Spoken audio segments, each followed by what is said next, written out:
গণপতির জন্মকথা। শুনো শুনো সবাজন পূর্ব ইতিহাস, গণেশের জন্মকথা করিব প্রকাশ। সর্ববিঘ্ন নষ্ট হয় যাহার কীর্তনে, তাহার রহস্য সবে শুনো ভক্তি মনে। যার গুণে ব্যক্ত মহাভারত পুরাণ, যাহা শ্রবণেতে খণ্ডে পাপ প্রমাণ।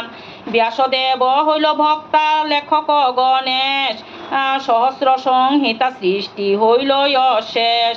হেন দেব যে মতে হইলা অবতার, তাহার বৃত্তান্ত শুন করিব প্রচার।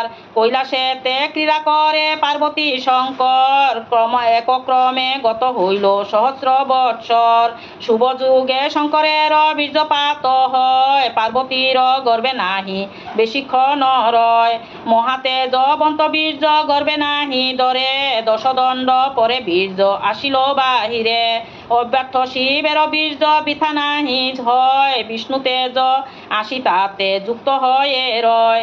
সেই তেজে বীর্য হতে জন্মিল তনয়, তাহা দেখি মহামায়া বড় তুষ্ট হয়।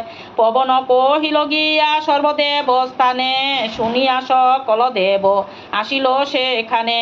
মহামায়া বলে শনি কেন নাই আসিল, পবন যাইয়া পুন শনিরে আনিল।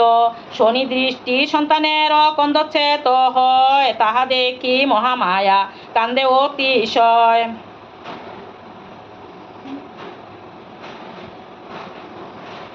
পুত্র সুখে মহামায়া কান্দিতে লাগিল, হাতে দিয়া মহানিধি কে হরিয়া নিল। দেবগণ মধ্যমূর হইল সর্বনাশ, অবশ্য পৃথিবী আজি করিব বিনাশ। আমার পুত্রের যে করিল দুর্দশা, আজি হইতে গেল তার জীবনের আশা। রাধানাথ বলে দেবী শুনো বলি সার, সকলই তোমার কীর্তি তুমি মূলাধার। গণেশের গজমূর্তি ধারণ গিরিজারে বলে হরি শুনিয়া কন্দন, আপনি করিলা কীর্তি কান্দ কি কারণ। আদর করিয়া দেবী আনাইলা শনি, তার দৃষ্টে সন্তানের মুন্ড হইল হানি।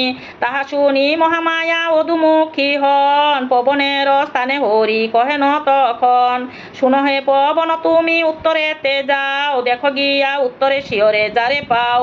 তাহার মস্তক কাটি আনহ তরিতে, জুড়া দিয়া বাঁচাইব পার্বতীর সুতে।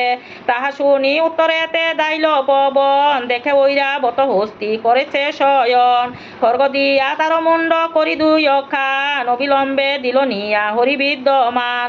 সেই মুন্ড নিয়া কান্দে জুড়িল যখন, উঠে অঙ্গ দিয়া যারা পার্বতী নন্দন। পার্বতী বলেন পুত্র গজমুখ হইল, ত্রিভুবন মধ্য তারে কে পুজিবে বল। হরি বলে সকলের অগ্রে হবে পূজা, আজি হইতে নাম হবে সর্বদেব রাজা।